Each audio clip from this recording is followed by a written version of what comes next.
ছোটবেলায় স্কুলের পেছনের বেঞ্চে বসে চোর পুলিশ আমরা সকলেই খেলেছি, কিন্তু আজ তোমাদের কাছে নিয়ে এসেছি আসল চোর পুলিশ খেলা। পেদ্রো গোনসালভিস, যে কিনা একজন সিবিআই অফিসার, অন্যদিকে প্রীতম পার্কার, যে একজন হ্যাকার। সে অবশ্য হ্যাকিং ছেড়ে দিয়েছিল, পরিস্থিতির চাপে পড়ে সে আবার হ্যাকিং করা শুরু করে। দুজনের জুটি মিলে কিভাবে চোরদের ধরতে পারে তাই এই সিরিজে দেখানো হয়েছে। তাহলে চলো শুরু করছি আজকের এক্সপ্লেনেশন। ভালো লাগলে অবশ্যই লাইক শেয়ার সাবস্ক্রাইব করে দিও। সিরিজের শুরুতে আমরা দুজন চোরকে দেখি যারা এটিএম লুট করতে এসেছিল। তারা এটিএম এ ঢুকেই সিসিটিভি ক্যামেরাটাকে আগে ব্লক করে। তারপরে ওরা নিজেরা এটিএম তুলতে না পেরে আরো দুজনকে ডাকে। এরা চারজনই বুরখা পড়েছিল, দেখে বোঝাই যাচ্ছিল না তারা ছেলে না মেয়ে, কিন্তু তাদের হাতে ছিল মেহেন্দি। এটিএম এর সাথে চেন আটকে গাড়িতে করে টেনে উপড়ে নিয়ে তারা এটিএম মেশিনটাকেই তুলে নিয়ে চলে যায়। পরের দিন সকালে আমরা প্রীতম পার্কারকে তার দাদুর সাথে গোয়ার একটা পুলিশ স্টেশনে যেতে দেখি। সেখানে তার দাদু কমপ্লেন করতে গিয়েছিল তাদের পুরনো একটা টেপ রেকর্ডার নাকি খুঁজে পাওয়া যাচ্ছে না। পুলিশরা এসব শুনে বলে,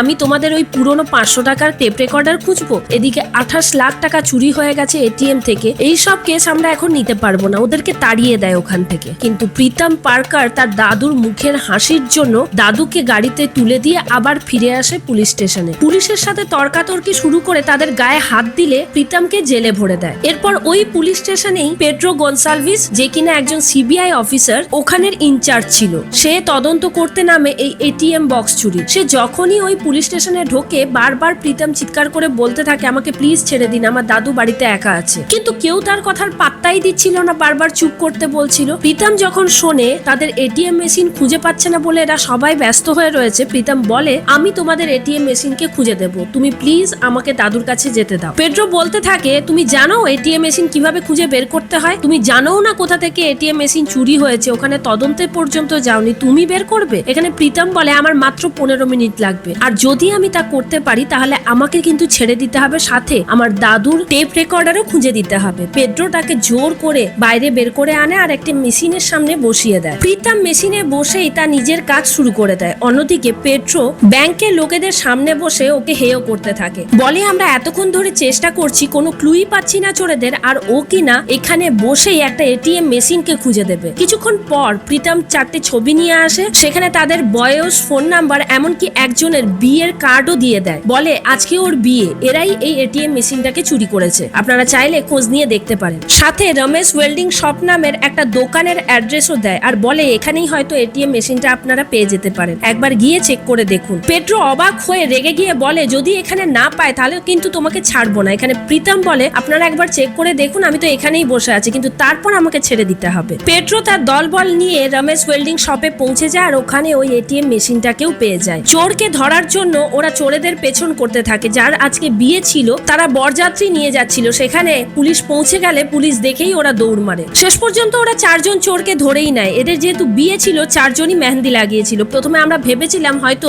চোর কোনো মহিলা হতে পারে, কিন্তু না, পুরুষরাই চুরি করেছিল। পেড্রো পুলিশ স্টেশনে পৌঁছে প্রীতমের খুব খাতির করে আর নিজে গাড়ি করে প্রীতমকে বাড়িতে দিয়ে যায়। গাড়িতে বসেই পেড্রো প্রীতমের খুবই প্রশংসা করে, বলে, তুমি তো খুব ভালো হ্যাকার, তুমি কিভাবে হ্যাক করে বের করলে এটা? সেখানে প্রীতম বলা শুরু করে, আমি প্রথমে ওই লোকেশনে অ্যাক্টিভ ফোন কলগুলো চেক করলাম, তাও আবার হ্যাক করে। তখন পেড্রো বলে, আমাদের হ্যাক করতে গেলে 3 জায়গায় পারমিশন নিতে হয়, তোমার এসব কিছু দরকার পড়লো না? ও বললে, না। ওই কল রেকর্ড চেক করে আমি 4 জনকে এমন বার করলাম যারা সেই দিন নিজেদের মধ্যেই বারবার কথা বলে যাচ্ছিল। তারপরে 4 জনের সোশ্যাল মিডিয়া ঘেটে জানতে পারলাম এদের মধ্যে একজনের বিয়ে, এরা 4 জনই বন্ধু, তাই আপনাকে খুঁজে ওদের ফোন নাম্বার বের করে দিয়ে দিয়েছিলাম। পেড্রোর প্রীতমের এই আইডিয়া দেখে মনে মনে খুব খুশি লাগে। সে বলে, তুমি তো খুব ভালো হ্যাকার, তুমি তো এসব কাজ করতেই পারো। একটু দুঃখ পেয়ে প্রীতম বলতে শুরু করে, আমি এসব কাজ করা ছেড়ে দিয়েছি স্যার, আমার পার্সোনাল কিছু রিজন আছে। প্রীতম বলে, এই গল্প অন্য কোনো দিন শোনাবো। ওর বাড়ি চলে এসেছিল, পেড্রো ওখানে ড্রপ করে দেয়। সেখানে পেড্রো প্রীতমের কাছ থেকে জানতে চায়, তুমি 15 মিনিটের মধ্যে 28 লাখ টাকা ভর্তি এটিএম মেশিন খুঁজে দিলে, এদিকে তোমার দাদুর টেপ রেকর্ডার খুঁজতে পারছো না? প্রীতম বলে, আমি চেষ্টা করেছিলাম স্যার, কিন্তু যে চুরি করেছে টেপ রেকর্ডারটা সে কোনো ছোট মোটো চোর হবে, তার কাছে ফোন ছিল না, তাই আমি তার লোকেশন ট্র্যাক করতে পারছি না। পেড্রো কথা দিয়ে যায়, আমি নিশ্চয়ই তোমার টেপ রেকর্ডার খুঁজে দেবো, পরে আবার তোমার সাথে দেখা হবে। সে যখন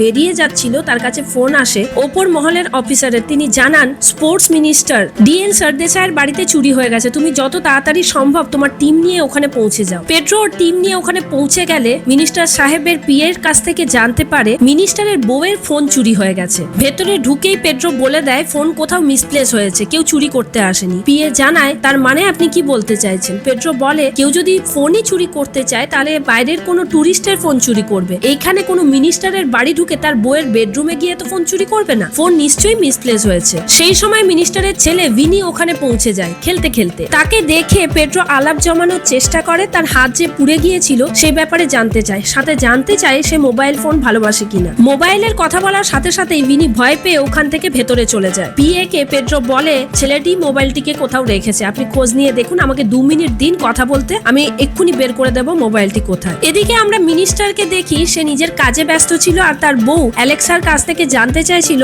আমার মোবাইল থেকে সমস্ত ডেটা কিভাবে ডিলিট করব, আর সে যে খুব ভয় পেয়েছিল সেটাও বোঝা যাচ্ছিল। এদিকে মিনিস্টারের পিএ এসে জানায় ইন্সপেক্টর পেড্রো এসেছেন ম্যাডামের ফোনের খোঁজ নিতে। ভিনি বাবাকে দেখে তারই ইন্টারোগেট করতে চাইছেন উনি, ওনাকে কি পারমিশন দেওয়া যাবে? মিনিস্টার আর তার বউ বাইরে বেরিয়ে পেড্রোকেই ঝাড়তে শুরু করে, বলে একটা 8 বছরের বাচ্চা ছেলের তুমি ইনভেস্টিগেশন করবে বলে ভাবছো? কিরকম তুমি অফিসার, যাকে সামনে পাচ্ছ তাকেই চোর ধরে নিচ্ছ, আমাদেরও তাহলে ইন্টারোগেশন করো। পেড্রো কিছু বলতে চাইলেও তাকে চুপ করিয়ে দেয় মিনিস্টার আর বলে নিজের কাজ তো ঠিক করে করো না, উল্টোপাল্টা কাজ করে বেড়াও। পেড্রো আর কথা না বাড়িয়ে মিনিস্টারের বউয়ের কাছ থেকে তার স্মার্টফোনের নাম সাথে তার কালারটা জেনে ওখান থেকে বেরিয়ে যায়, সোজা যায় একটা মোবাইল ফোনের দোকানে। ওই দোকানে ওই রকমই একটা ফোন নতুন কিনে নেয়। পুলিশ স্টেশনে এসে যে 4 জন চোরকে ধরেছিল এটিএম মেশিন চুরি করার জন্য, তাদের একজনকে সে কনভিন্স করে চুরিটা কবুল করার জন্য। একজন কনভিন্স হয়েও যায়, তাকে নিয়ে সন্ধ্যেবেলা পৌঁছে যায় মিনিস্টারের বাড়িতে আর বলে এই নিন আপনার ফোন আর এই হচ্ছে চোর। চোরকে যেহেতু শেখানো থাকে সেই কথাগুলোই চোর বলতে থাকে। কিছুক্ষণ পর মিনিস্টার সাহেব তার বইয়ের ফোনটা সামনে রাখলে পিএ বলে আগের দিন রাতে ছেলেকে ঘুম পাড়াতে গিয়ে ওখানেই ম্যাডাম ফোনটা ভুলে রেখে চলে এসেছিলেন। পেড্রো বলে আমি তো আগেই বলেছিলাম ফোন কোথাও যায়নি, ঘরের ভেতরেই আছে, আমাকে যদি একবার সার্চ করতে দিতেন তাহলে হয়তো ফোনটা বেরিয়ে আসতো। তাতে মিনিস্টার পেড্রোকে চুপ করিয়ে বলে তুমি নিজের কাজ ঠিকমতো করোনি, নিজে সৎভাবে চলো না, আর আমাকে তুমি নিয়ম কানুন শেখাচ্ছ। পুলিশ হয়ে নিজে সৎভাবে কাজ করা উচিত, তারপর অন্যদের কাছ থেকে কোনো এক্সপেকটেশন রাখবে। আজ রাতেই তোমার কাছে একটা মেল যাবে, সেটা চেক করে নিও। এই বলে পেড্রোকে ওখান থেকে তাড়িয়ে দেয়। রাত্রেবেলা বাড়ি ফিরে এলে তার পুলিশ স্টেশন থেকে ফোন আসে, জানায় তাকে ট্রান্সফার করে দেওয়া হয়েছে, তাও আবার এটা পানিশমেন্ট পোস্টিং। কোথায় জানতে চাওয়ায় অন্যজন রিপ্লাই দেয় সাইবার সেলে। তাতে মাথা ঘুরে যায় পেড্রোর। প্রথম দিন সাইবার সেলে পৌঁছেই পেড্রোর অবস্থা খারাপ হয়ে যায়। সেখানে সব বাচ্চা বাচ্চা ছেলেমেয়েরা মেশিনের সামনে বসে ঠুকঠাক করেই যাচ্ছিল, ওর মাথায় কিছু ঢুকছিল না। সামনে বসা একজন স্টাফ বলে তার কিবোর্ডে টাইপ করতে, পাসওয়ার্ডটাও বলে দেয়, সে কিগুলো খুঁজেই পাচ্ছিল না। অনেক কষ্টে সে তার অ্যাকাউন্টে ঢোকে। এরপর একজন রেস্টুরেন্টের ওনার কমপ্লেন করতে আসে তাদের রেস্টুরেন্টের সার্ভারে ভয়ঙ্কর রকম অ্যাটাক হয়েছে। এখানে পেড্রো বুঝতেই পারছিল না সার্ভার অ্যাটাক কিভাবে হয়, কিভাবে হ্যাক করে। সে ভেবেছিল হয়তো কেউ ফিজিক্যালি অ্যাটাক করেছে ওদের রেস্টুরেন্টে। সে তাকে উপদেশ দিতে থাকে তুমি তোমার রেস্টুরেন্টে কোনো সিসিটিভি লাগাওনি। সে বলে আর সিসিটিভির এখানে কি কাজ? সে তো বুঝতে পারছে না, সে বলতে এসেছে আরেক আর পেড্রো বুঝছে আরেক। এখানে কেসটাকে হ্যান্ডেল করে ওখানের একজন স্টাফ, যে কমপ্লেন করতে এসেছিল। সে বলে এই ডাইনোসর জমানার লোকটাকে এখানে এনে বসিয়েছে কেন সাইবার সেলে? সে আগে গজগজ করতে করতে ওই লেডি স্টাফের কাছে কমপ্লেন জানিয়ে এখান থেকে চলে যায়। পেড্রোকে এখানে অসহায় লাগে, সে নিজে বুঝতেই পারছিল না এখানে সে কি কাজ করবে। এরপর পেড্রো নিজের প্রবলেম সলভ করার জন্য আইপিএস অফিসার অরবিন্দ রাওয়ের কাছে যায়, জানায় আমি ওখানে কি কাজ করব, ওখানে কাজ কিছু আমার মাথায় ঢোকে না, আমি ফিল্ডে কাজ করি, আমাকে আমার জায়গাটা ফিরিয়ে দিন স্যার। ওখানে অরবিন্দ স্যার ওকে সান্ত্বনা দিয়ে বলে তুমি 2-4টে বড় বড় কেস সলভ করো, আমি তোমার হয়ে মিনিস্টারের কাছে অ্যাপিল করব। এখনই তোমার কেসটা গরম গরম হয়েছে, এখনই তো তার কাছে অ্যাপিল করতে পারি না। এখানে পেড্রো বুঝতে পারে সে যদি 2-4টে কেস কোনো রকমে প্রীতমকে সাথে নিয়ে সলভ করতে পারে তাহলে হয়তো তার পোস্টিং আবার সিবিআই অফিসে হয়ে যেতে পারে, তাই সে তাতে রাজি হয়ে যায়। এরপর পেড্রো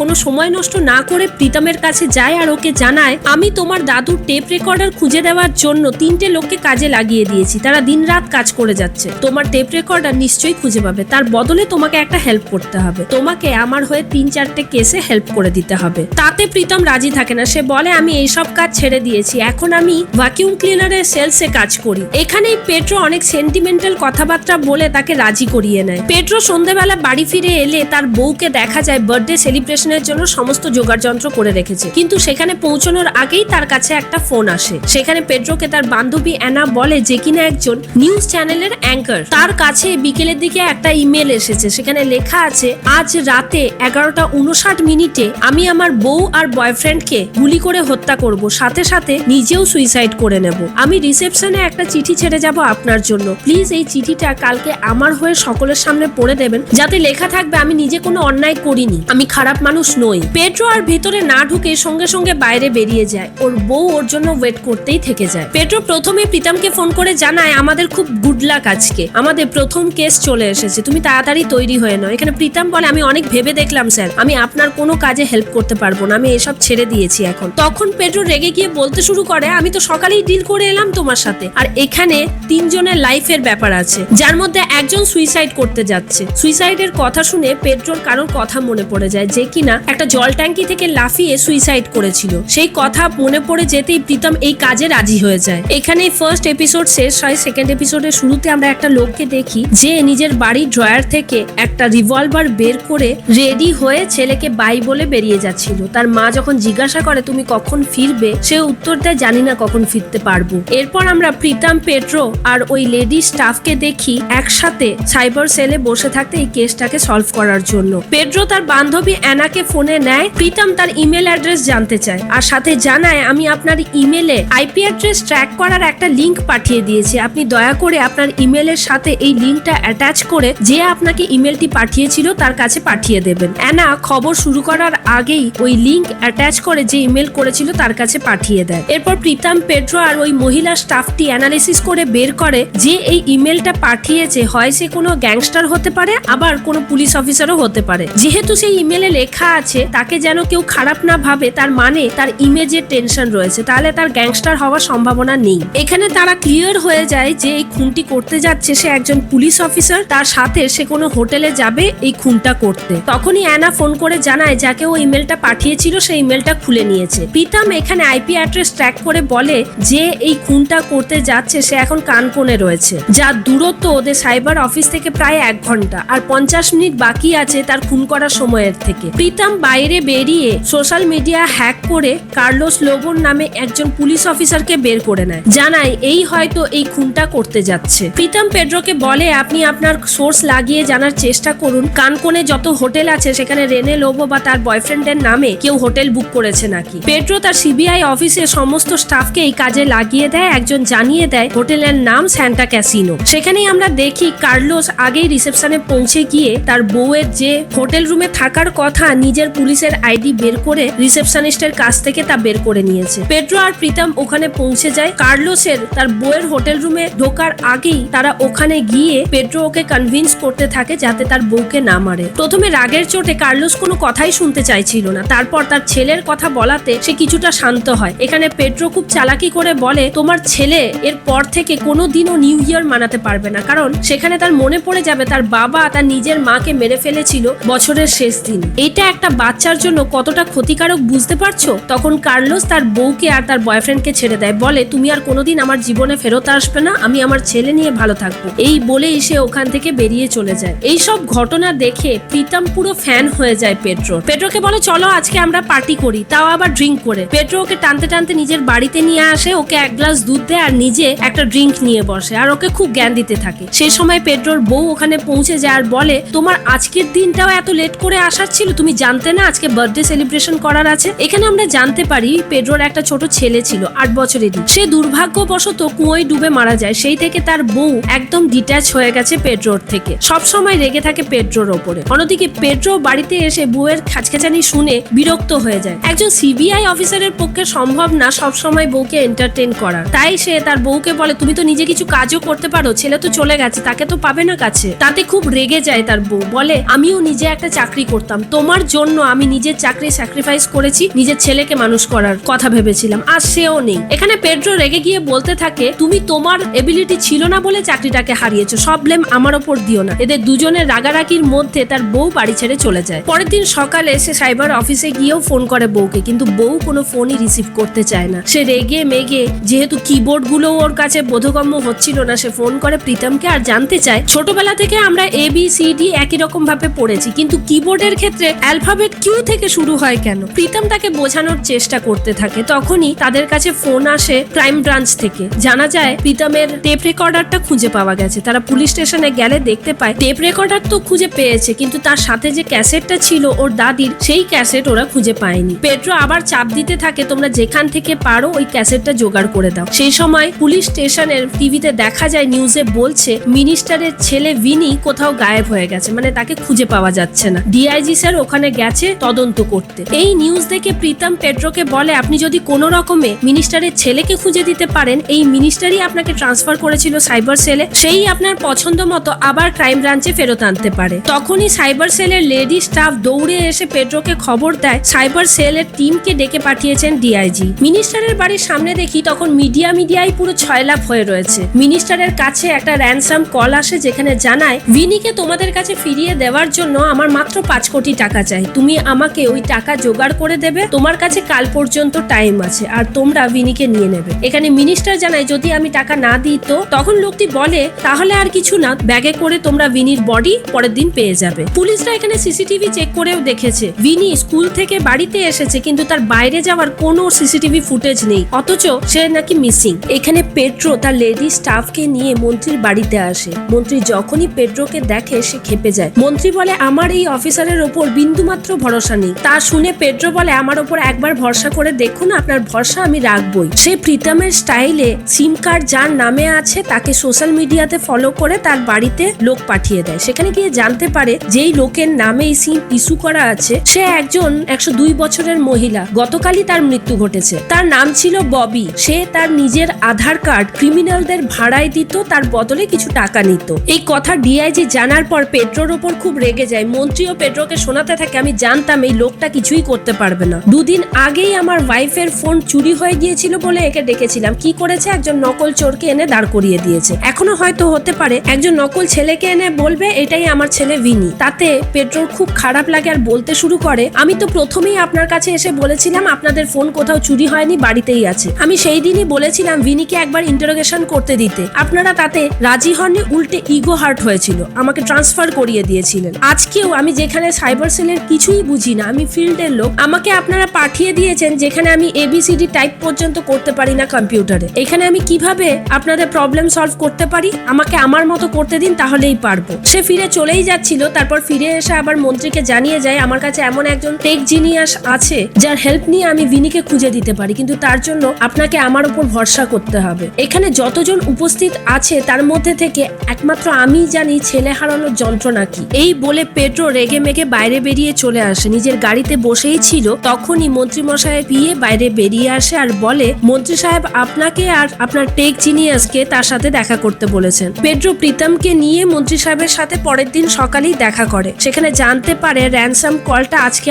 আবার আসবে, যাতে তাকে ট্র্যাক করতে পারে। তাই জন্য প্রীতম নিজের অফিস সেট আপ করে নিয়ে বসে গিয়েছিল। র্যানসাম কল এলে পেড্রো নিজে লোকটির সাথে কথা বলে আর বেশিক্ষণ ওকে এনগেজ রাখার চেষ্টা করে। ফোন রাখার পর প্রীতম বলে, এখনকার দিনের টেকনোলজি এতই উন্নত, একবার ফোনটা এলেই আমরা ট্র্যাক করতে পারি কোথা থেকে ফোনটা এসেছিল। তাই আপনি 1 সেকেন্ড কথা বলুন কি 10 মিনিট, আমরা তাতে জেনেই যাব কোথা থেকে ফোন এসেছে। যাই হোক, প্রীতম মন্ত্রীকে জানায় এখনকার দিনে কিডন্যাপারদের কাছে একটা সিম নিজের পার্সোনালের জন্য রাখে, আর যে সিমগুলো বারবার খুলে ফেলে দেয় এরকম টেম্পোরারি সিম ওদের কাছে অনেক থাকে। যেই সিম থেকে ফোন এসেছিল সেই সিমটা তারা খুলে ফেলে দিয়েছে, কিন্তু ওই সিম যখন অ্যাক্টিভ ছিল তার আশেপাশে যে মোবাইল নাম্বারগুলো ছিল তা ট্র্যাক করে আমরা ক্রিমিনালের পার্সোনাল মোবাইল নাম্বার পেয়ে গেছি। তা ট্র্যাক করে সেটা কোথায় আছে তাও বের করে নিয়েছি। এরপর পেড্রো তার সিবিআই অফিসের সমস্ত পুলিশদেরকে ওখানে পাঠিয়ে দেয় নজর রাখার জন্য। তারা ওখানে গিয়ে জানতে পারে যে লোকটি এখানে রয়েছে, বিকেল 4:30-র সময় সে দুধ কেনার জন্য বাইরে বেরোবে। সেই সময়ের অপেক্ষা করতে থাকে। পেড্রো সবাইকে জানিয়ে দেয়, যতক্ষণ না ভিনিকে তোমরা খুঁজে পাচ্ছ ততক্ষণ কারোর গায়ে তোমরা হাত দেবে না। প্রীতম এখানে পেড্রোকে জানায়, আমার খুব সন্দেহ হচ্ছে ভিনির কিডন্যাপ হবার পেছনে এই বাড়িরই কেউ দায়ী আছে। যখন পেড্রো তাকে চাপ দেয় তখন সে জানায়, আমার মনে হয় মিনিস্টারের বউ শ্রদ্ধা এই কিডন্যাপের পেছনে জড়িয়ে রয়েছে। পেড্রো প্রথমে বিশ্বাস করতে চায় না, কিন্তু প্রীতম বলে, আমি যদি শ্রদ্ধার ফোনটা একবার পেয়ে যাই তাহলে আমি সব খুঁটিনাটি বের করে নিতে পারবো। পেড্রো জানে ওর ফোন কখনো আমাদেরকে দেবে, তুমি কি পাগল হয়েছো? তখনই ওরা দেখে শ্রদ্ধা সবসময় অ্যালেক্সার সাথে কথা বলে। তাই প্রীতম ঠিক করে অ্যালেক্সাকেই হ্যাক করে নেবে। অ্যালেক্সা হ্যাক করতে গিয়ে তার কাছে পাসওয়ার্ড চায়। সে সময় পেড্রো বলে, এই পাসওয়ার্ড আর কি হতে পারে, 1 2 3 4 5 দিয়ে দেখো। আসলে পেড্রো আর শ্রদ্ধার খেয়াল কিছুটা একই রকমই ছিল, ওরা পাসওয়ার্ড সবসময় এরকম সোজাই রাখতো। অ্যালেক্সা খোলার পর প্রীতম আর পেড্রো দুজনে মিলে সব রেকর্ডিং গুলো শুনতে থাকে। শ্রদ্ধা কি কথা বলেছিল অ্যালেক্সার সাথে। এই রেকর্ডিং শুনে তারা জানতে পারে শ্রদ্ধা 2 দিন আগেই নিজের বাড়ির গাড়ি করে মলে গিয়েছিল, তারপর ওখান থেকে বাস ধরে অন্য কোথাও গিয়েছিল। সে কোথায় গিয়েছিল জানার জন্য তারা বাড়ির ড্রাইভারকে ধরে, কিন্তু ড্রাইভার কোনো মতেই স্বীকার করতে চায় না ম্যাডাম কেন বাস ধরে কোথাও যাবে যখন তার নিজের গাড়ি আছে? এখানে ওকে মারপিট করলে ড্রাইভার বলে হ্যাঁ আমি 2 দিন আগে ম্যাডামকে মলে ছেড়েছিলাম, কোনো বাস স্ট্যান্ডে ছাড়েনি যে সেখান থেকে ম্যাডাম কোথাও যেতে পারে। সেটা শোনার পর প্রীতম বলে ও ঠিকই বলছে। মলে ছেড়ে দেওয়ার পর মলের পেছনের রাস্তা দিয়ে ম্যাডাম বাস ধরে একটা হোটেলে গিয়েছিল। সেই রিসর্টে খোঁজ খবর নিতে গিয়ে জানতে পারে শ্রদ্ধা ম্যাডাম একটা ছেলের সাথে এই রিসর্টে এসেছিল, একটা রুমেও ঢুকেছিল। এখানে ওরা জানতে পারে শ্রদ্ধার সাথে হয়তো কারোর অ্যাফেয়ার চলছে, যা মন্ত্রী জানে না। এদিকে যে র্যানসাম ফোন করেছিল তার বিকেল 4:30টার সময় বেরোনোর কথা, তাই জন্য প্রীতম আর পেড্রো ওখানে পৌঁছে যায়। লোকটি তার বাড়ি থেকে বেরোলেই পেড্রো ভেতরে ঢুকে আগে ভিনিকে খুঁজতে থাকে। তাকে না পেলে তারা ওই লোকটির কিছুই করতে পারবে না, না হলে ভিনির ক্ষতি করে দিতে পারে। পেড্রো সেখানে ভিনিকে পায় না, কিন্তু কিছু এমন ছবি পায় যা দেখিয়ে খুব চমকে যায়। শ্রদ্ধা ম্যাডামের সাথে এই লোকটির ঘনিষ্ঠ ছবি পেয়ে যায়। সেই সব ছবিগুলো ক্লিক করে নিতে থাকে। সে সময়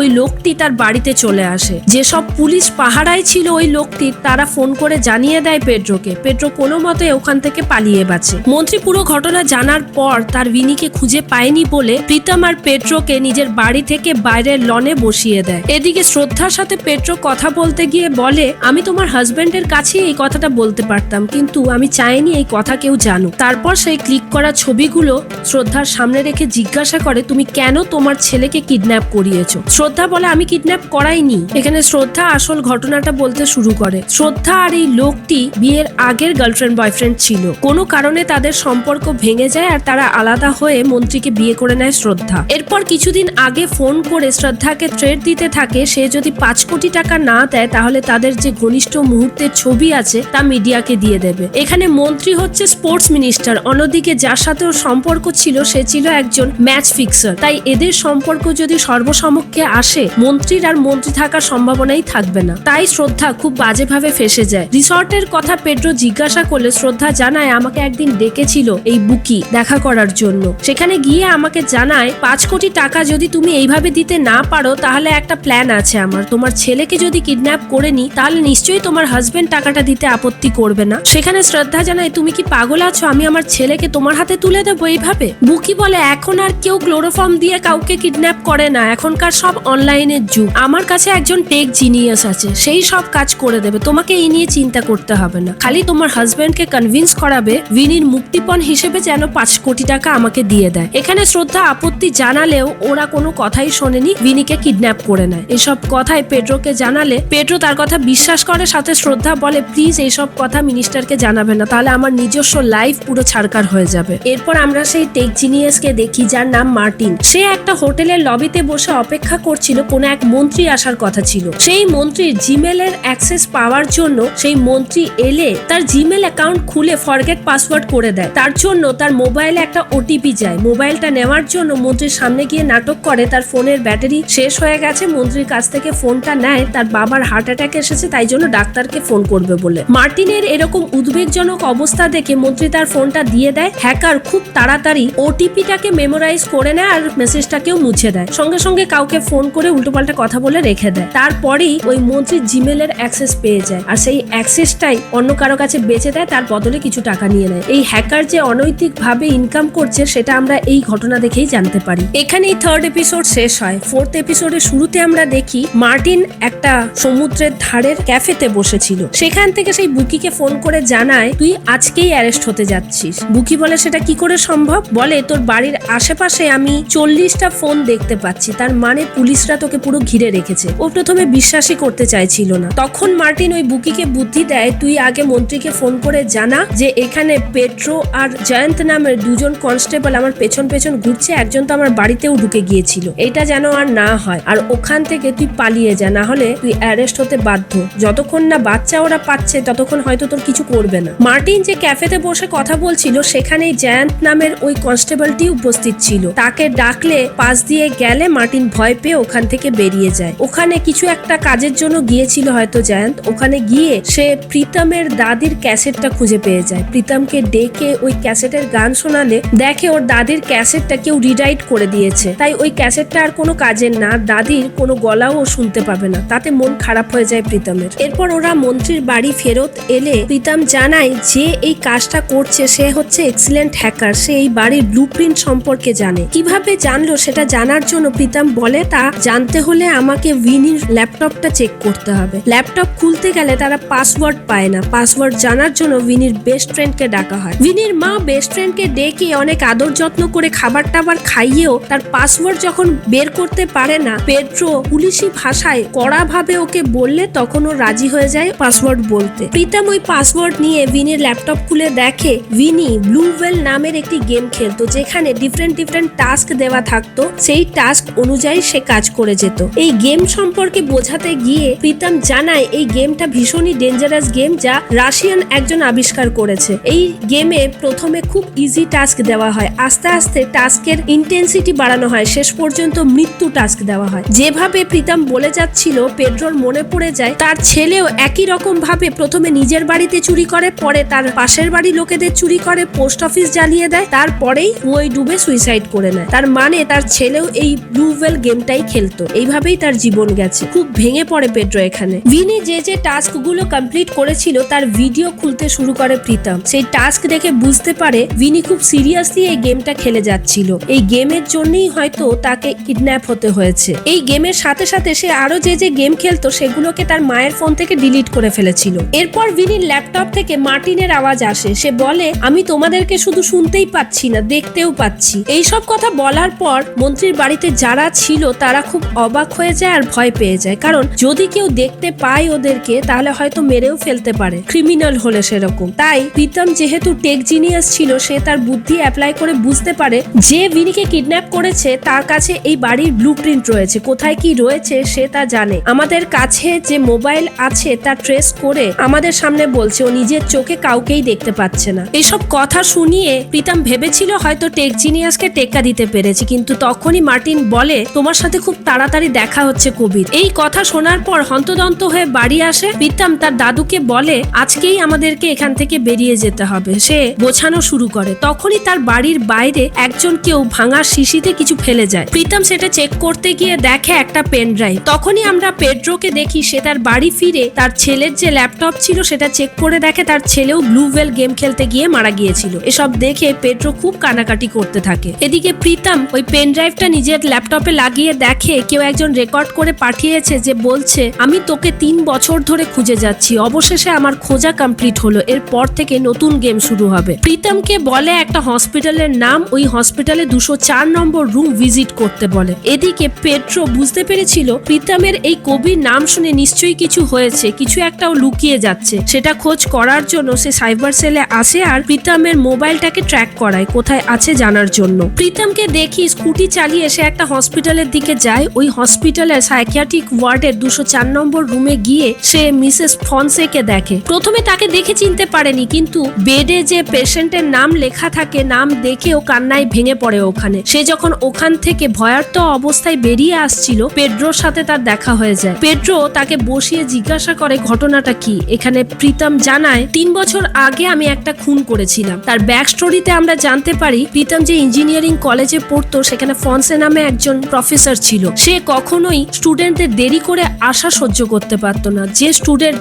1 মিনিটও দেরি করতো তাকে খুব অপমান করত। প্রীতমের পরপর 2 দিন খেলা দেখার জন্য রাতে ঘুমোতে যাওয়ায় দেরি হওয়ায় কলেজে আসতে দেরি হয়ে গেছিল। পরপর 2 দিনই প্রফেসর ফনসে তাকে অদ্ভুতভাবে অপমান করে। সেই অপমান কিন্তু হজম করতে পারেনি প্রীতম। সে সেখানে উল্টোপাল্টা কথা বলে ওই কলেজ থেকে বেরিয়ে যায়। রাতের বেলা নিজের ল্যাপটপ ঘাঁটতে শুরু করে আর ফনসে স্যারের জিমেলকে হ্যাক করে নেয়। ওই জিমেল হ্যাক করে সে বেশ কিছু ছবি পায়, প্রাইভেট ছবি, তাও আবার বিদেশি স্কলারের সাথে। ওই বিদেশিনীর সাথে দেখা করতে উনি মাঝে মাঝেই বিদেশে উড়ে যান। এই সব ছবি পাওয়ার পর প্রীতম সবার মধ্যে কলেজে এই ছবি ভাইরাল করে দিয়েছিল। এমনকি মিসেস ফনসের কাছেও এই ছবিগুলো গিয়েছিল। মিস্টার ফনসে সকালবেলা ক্লাস করতে এসে বুঝতে পারেন তাকে দেখে সবাই হাসাহাসি করছে। পরে যখন কারণ তিনি জানতে পারেন, লাইট হাউস থেকে লাফিয়ে আত্মহত্যা করেন। প্রফেসর ফনসের মৃতদেহ দেখার পর আমি এক মুহূর্ত আর ওখানে থাকিনি। নিজের দাদুকে নিয়ে সমস্ত কিছু ছেড়ে নিজের নাম ধাম পাল্টে এখানে এসে রয়েছি, যাতে কারোর নজরে না পড়ি। প্রফেসর ফনসের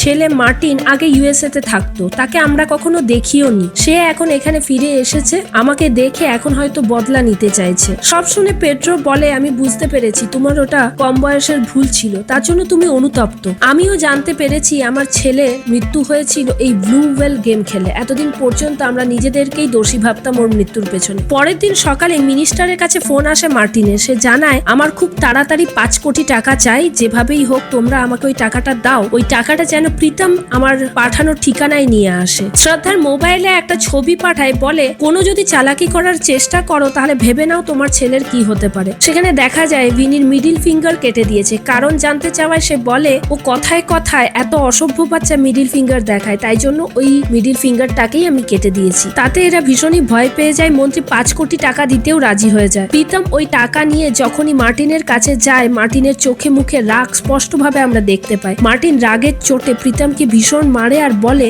আমার বাবার বদলা তখনই নেওয়া পূরণ হবে যখন তুই ওই লাইট হাউসে গিয়ে, বাবা যখন মারা গিয়েছিল 10:32 টাইমে, ওখানে গিয়েই মরবি তুই। এখানে প্রীতম বারবার ওর কাছে ক্ষমা চায়, কিন্তু মার্টিন কোনো রকমেই ক্ষমা করতে রাজি ছিল না। সাথে মার্টিন বলে, তোর কাছে আর 10 ঘন্টা সময় আছে, ভিনিকে বাঁচাতে হলে তোকে ওই টাইমেই আত্মহত্যা করতে হবে, নাহলে কিন্তু ভিনিকে বাঁচাতে পারবি না। প্রীতমকে মারতে মারতে প্রায় আধমরা করেই দিয়েছিল। ও অজ্ঞান হয়ে যাওয়ায় ওর ফোন থেকে মিনিস্টারের কাছে মেসেজ যায়, আমি ভিনিকে পেয়ে গেছি, এক্ষুনি বাড়ি নিয়ে আসছি। ওই ফোনটায় কোনো এক ড্রাইভারের কাছে দিয়ে মন্ত্রীর বাড়ি পাঠিয়ে দেওয়া হয়। এদিকে মন্ত্রীরা তো প্রীতমের মোবাইল ট্র্যাকই করে যাচ্ছিল। সেখানে যখন বাইরে বেরিয়ে দেখে ওখানে ভিনি নেই, প্রীতমের ফোনটা গাড়ির ভেতরে পড়ে রয়েছে। প্রীতমের জ্ঞান চলে এলে সে আবার মন্ত্রীর বাড়িতে ফেরত এসে পেড্রোকে বলে, ও আমাকে মেরে পুরো আধমরা করে দিয়েছিল, তাই আমি টের পাইনি কখন আমার মোবাইল নিয়ে চলে গেছে। তারপর ওরা আবার ট্র্যাক করতে শুরু করে, কারণ যখন ওরা টাকার ব্যাগটা পাঠিয়েছিল গাড়িতে করে, ওই টাকার মধ্যে মিনিস্টারের পিএর মোবাইলের পেছনের অংশটা শুধু রেখে দিয়েছিল, যেখানে শুধু সিম থাকবে। সেটা ট্র্যাক করে জানতে পারে মোবাইলটি একটি বয়েজ হোস্টেলে রয়েছে। সেখানে গিয়ে তারা ওই মোবাইলটিকে খুঁজে পেয়ে যায়। সেখানে কোনো টাকা পয়সা ছিল না, মার্টিনও ছিল না। এরপর যেভাবে ট্র্যাক করা সম্ভব প্রীতম সেভাবেই ওকে ট্র্যাক করে যাচ্ছিল, কিন্তু মার্টিন বারবার ওদের হাত থেকে পালিয়ে বাঁচছিল। এক সময় মার্টিনের পার্সোনাল মোবাইল ট্র্যাক করতে করতে তারা একটা বাসে পৌঁছে যায়। সেই বাস দাঁড় করিয়ে দেখে মার্টিনের পার্সোনাল ফোনটা একটা বয়স্ক মহিলার ব্যাগে রেখে গেছে। প্রীতম মোবাইলটা নেওয়ার সাথে সাথেই ওখানে একটা মেসেজ আসে, যেখানে দেখানো হয় ভিনির দ্বিতীয় আঙ্গুলটাও কেটে দিয়েছে। তার সাথে মেসেজে আসে আর 2 ঘন্টা বাকি রয়েছে। এই মেসেজ দেখে পেড্রোর মনে সন্দেহ হয়। সে বলে প্রীতমকে, ও কোনো না কোনো ভাবে তো টের পাচ্ছে আমরা ওর পেছন করছি আর কোথায় গিয়ে পৌঁছাচ্ছি। তখনই তার চোখ পড়ে প্রীতমের হাতের ঘড়ির ওপর, যেটা কিনা স্মার্ট ওয়াচ ছিল। প্রীতমকে ইশারায় ঘড়ি খুলতে বলে পেড্রো বলে, তুমি আমার সাথে একটু দূরে চলো, তাও ইশারায়। ঘড়িটা খুলে কিছু দূর যাওয়ার পর পেড্রো বলে, তোমার ওই ঘড়িতে নিশ্চয়ই মাইক্রোফোন লোকানো আছে, আর আমাদের সবার নাম্বার তো ট্রেস করছেই, তাই ও আগে থেকে বুঝতে পেরে যাচ্ছে আমরা কখন কোথায় আছি আর কি করতে যাচ্ছি। প্রীতম বলে, সেটা কি করে সম্ভব? তখন পেড্রো বলে, না হলে ও জানবে কি করে ওই মুহূর্তে তোমার কাছে মোবাইলটা আছে বলে? ও নিশ্চয়ই শুনতে পেয়েছে আমাদের কথা। আসলে এই ঘড়িটা যখন প্রীতমকে মারামারি করছিল মার্টিন, তখন ওই বেঁধে দিয়েছিল ওর হাতে, যাতে প্রীতম সঠিক সময়ে আত্মহত্যা করতে পারে। এরপর আবার প্রীতম এসে ঘড়িটা পড়ে নেয় আর এমন অ্যাক্টিং করতে থাকে, যেখানে পেড্রো বলে, আমরা এতক্ষণ ধরে কুকুরের মতো খুঁজছি ওকে, আমি আর কোথাও যাব না, এদের সাথে বসে এখন মাল খাবো, তোমার টার্ন এবার, তোমাকে যদি ভিনিকে বাঁচাতে হয় তাহলে নিজে গিয়ে সুইসাইড করে মরগে। প্রীতম পেড্রোকে বোঝানোর চেষ্টা করার অ্যাক্টিং করতে থাকে। শেষমেশ বলে, তোমরা এখানে থাকো, আমি একাই যাচ্ছি ওর কাছে। প্রীতম ওই ঘড়ির সাথে গাড়ি নিয়ে বেরিয়ে গেলে পেড্রো ওখানে একজন কনস্টেবলকে সবার ফোনগুলো জমা দিয়ে নিজেরাও বেরিয়ে যায় লাইট হাউসের কাছে, কারণ সে জানতো প্রীতম যখন আত্মহত্যা করবে তখন নিশ্চয়ই ওখানে মার্টিনও থাকবে ওই দৃশ্য দেখার জন্য। মার্টিনকে এইভাবে খুঁজে না পেলেও প্রীতমকে যদি লাইট হাউসে পাঠানো যায় তাহলে ওকে পাবেই। প্রীতম তার গাড়ি ছাড়ার সঙ্গে সঙ্গে ওই গাড়িতেই নিজের স্মার্ট ওয়াচটাকে ছেড়ে লাইট হাউসের দিকে যায়। পেড্রোরা নিজেরা পৌঁছে ওখানে মার্টিন কোথায় আছে তা বাইনোকুলার দিয়ে অবজার্ভ করতে থাকে। প্রীতম যখন সিঁড়ি দিয়ে উঠছিল, পেড্রো ওকে ওয়্যারলেসে ফোন করে বলে, আচ্ছা তোমার কাছে যে ভিনির ছবিটা আছে তাতে দেখো তো রাইট হ্যান্ড সাইডের হাতে ওর কোনো পোড়া দাগ আছে নাকি, কারণ আমি কিছুদিন আগে যখন ওর মায়ের ফোন হারিয়ে গিয়েছিল আমি দেখেছিলাম ফায়ার ক্র্যাকারে ওর হাত পুড়ে গিয়েছিল, আর ওই পোড়া দাগটা এত সহজে যাওয়ার নয়। প্রীতম তা চেক করে দেখে যে ওর হাতে কোনো পোড়ার দাগ নেই। তা শুনে পেড্রো বলে, আমার মনে হচ্ছে ওর কাছে ভিনি নেই, ভিনি এমন একটা জায়গায় আছে যেখানে হয়তো ও খুব সেফে আছে। তখন পেড্রোর এক এক করে কথা মনে পড়তে থাকে। ভিনি যে ব্লু ওয়েল গেমের টাস্ক গুলো করেছিল তার মধ্যে ছিল একটা টর্চ লাইটের টাস্ক, ওর দাদির বেড প্যান চুরি করার টাস্ক, সাথে ফ্রিজ থেকে অনেকটা নুডল একসাথে চুরি করার টাস্ক। তার মানে বোঝা যাচ্ছে ও যে জিনিসগুলো চুরি করেছিল তা ওর একা থাকার জন্য যথেষ্ট ছিল। ও যদি কোনো জায়গায় বাড়ির মধ্যেই লুকিয়ে থাকে তাহলে কেউ ওকে খুঁজেও পাবে না। সিসিটিভি ফুটেজে ওর বাড়ি ঢোকার ছবি পাওয়া গেছে, কিন্তু বাড়ি থেকে বাইরে বেরোনোর কোনো ছবি নেই। সাথে পেড্রোর এটাও মনে পড়ে যায়, যখন প্রীতম টাকা পয়সা নিয়ে মার্টিনের কাছে যাচ্ছিল, মন্ত্রীর বাড়ির কুক এসে ওদের ওদেরকে জানায় ট্যাঙ্কের কল থেকে হঠাৎ করে অনেক নুডল বেরোচ্ছে। তখন এই কথার পাত্তা দেয়নি। তারপর পেড্রোর মনে পড়ে হয়তো ও উপরের কোনো ট্যাঙ্কিতে বসে রয়েছে আর ওখানে খাবারগুলো খাচ্ছে, যার জন্য নিচের কল দিয়ে নুডল বেরোচ্ছে। তখনই পেড্রো ফোন করে মন্ত্রীর বাড়িতে থাকা কনস্টেবলকে বলে তুমি তাড়াতাড়ি ওপরে গিয়ে ট্যাঙ্কটা চেক করে দেখো ওখানে ভিনি আছে নাকি। কনস্টেবল ওখানে দৌড়ে যেতে থাকে। এদিকে প্রীতমকে বলে তুমি উপরে গিয়ে সুইসাইড করার অ্যাক্টিং করো, কিন্তু কিছু করো না এখন, আমি দেখি ভিনিকে পায় নাকি। প্রীতম উপরে গিয়ে দেখে ওপরেই মার্টিন উপস্থিত আছে। এদিকে এরা সবাই মিলে নিচে মার্টিনকে খুঁজে যাচ্ছে। কনস্টেবল ভিনিকে পেয়ে গেলে পেড্রো সেটা জানিয়ে দেয় প্রীতমকে। প্রীতম আর মার্টিনের মধ্যে লড়াই শুরু হয়ে যায়, কে কখন কাকে মারতে পারে। পেড্রো যখন বাইনোকুলার দিয়ে দেখে মার্টিন মারছে প্রীতমকে, সে দৌড়ে ওখানে গিয়ে প্রীতমকে বাঁচায়। সে মার্টিনকে অ্যারেস্ট করেই নিতে পারতো, কিন্তু প্রীতম বলে ও তো মার্টিন নয়, ওকে আপনি ছেড়ে দিন। তাতে মার্টিন কিছুটা অবাক হয়।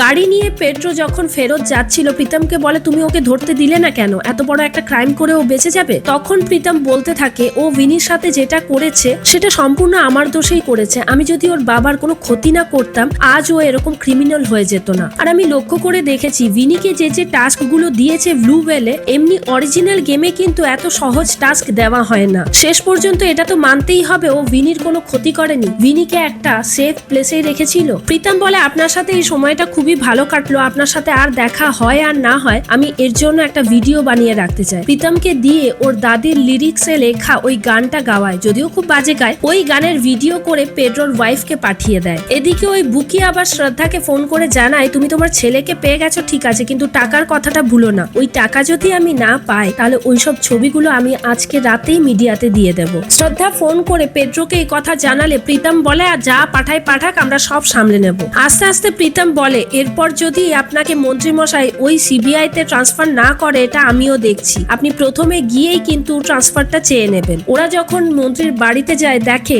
মিডিয়াকে ডেকে মন্ত্রী ক্রেডিট প্রথমেই দেয় ডিআইজি কে, তারপরে যে কনস্টেবল ভিনিকে গিয়ে ওপরে খুঁজেছিল তাকে, কারণ ওই কনস্টেবল জানায়নি এদেরকে পেড্রো স্যারই ওকে বলেছিল ট্যাঙ্কের ভেতরে গিয়ে খুঁজতে। এই সব দেখে পেড্রোর খুব খারাপ লাগে, কিন্তু ওখানেও কাউকেই কিছু বলতে পারে না। রাতের বেলা শ্রদ্ধা তার হাজবেন্ডের সাথে যখন খবর দেখছিল তখন অ্যানা মানে পেড্রোর বন্ধু যে খবরটি পড়ে তাতে বলেছিল শ্রদ্ধার একটা ছবি খুব ভাইরাল হয়েছে। সেই ছবিতে দেখে শ্রদ্ধার সাথে সেহওয়াগ ছিল। সেহওয়াগকে যখন লাইভ টিভিতে এনে ভিডিও কলে জিজ্ঞাসা করা হয় শ্রদ্ধার সাথে কখনো মালদ্বীপ গিয়েছিল কিনা, সেহওয়াগ জানায় আমি কখনো মালদ্বীপই যাইনি, আমার পাসপোর্ট চেক করে দেখে নিতে পারো। অন্যদিকে আরেকটা ছবি ভাইরাল হয় যেখানে শ্রদ্ধার সাথে সঞ্জয় দত্তকে দেখা যায়। সঞ্জয় দত্তকে যখন জিজ্ঞাসা করা হয় সে বলে আমি অনেকবার মালদ্বীপ গিয়েছি, অনেক শ্রদ্ধার সাথেও গিয়েছি, কিন্তু এই মহিলার সাথে কখনো যায়নি। তখনই আরেকটা ছবি ভাইরাল হয়, সেখানে কিন্তু অরিজিনাল ছবিটাই ছিল ওই বুকির সাথে শ্রদ্ধার। সেটাকে সবাই তখন ফেক বলেই ভাবতে শুরু করে। এরপর পেড্রো তার টিমকে নিয়ে পৌঁছে যায় ওই বুকির কাছে, সেখানে ওকে হুমকি থামকি দিয়ে অ্যারেস্ট করে নিয়ে আসে। রাস্তায় আসার সময় পেড্রোর বউ স্টেসি ফোন করে জানায় আমি একজনের কাছ থেকে শুনেছি তুমি কিভাবে ভিনিকে খুঁজে পেয়েছো, আর সেই ক্রেডিট না নিয়ে তুমি এমনি এমনি ছেড়ে দিলে কনস্টেবলকে, তোমার এখানে কিন্তু ডিআইজি কে জানানো উচিত ছিল। তারপরে বলে স্টেসি তুমি যে গানটা গেয়েছিলে না ওই গানটা কিন্তু সঠিক গাওনি, লিরিক্স ঠিক থাকলেও গানের সুর কিন্তু বদল করেছো। আমার গানের টিচার এই গানটা আমাদের সবাইকে শিখিয়েছিল, তারপর নিজে ওই গানটা গাইতে শুরু করে। প্রীতম সামনে থাকায় ওই গানটা শুনে প্রীতমও খুব খুশি হয়ে যায়, কারণ যে স্টেসিকে গান শুনিয়েছিল সে আর কেউ না প্রীতমের দাদি ছিল। প্রীতম ওই গানটাকে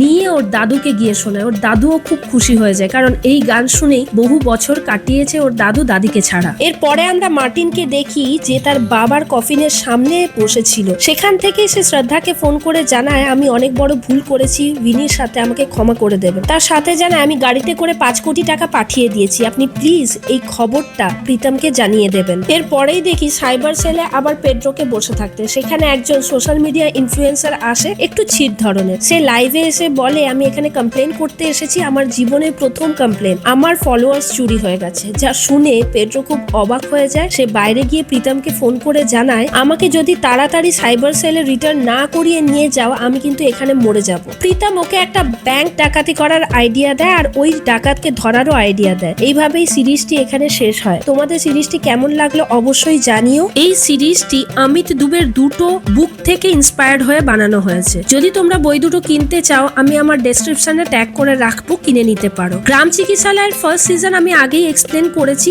ডেসক্রিপশন আর আই বাটনে তার লিংক দিয়ে রাখবো, তোমরা চাইলে একবার চেক আউট করে দেখতে পারো। এরপরেই সিজন 2 আসবে। আজ তাহলে আসি, দেখা হচ্ছে নেক্সট চিকিৎসালয়ের ভিডিও। করতে। Thanks for watching.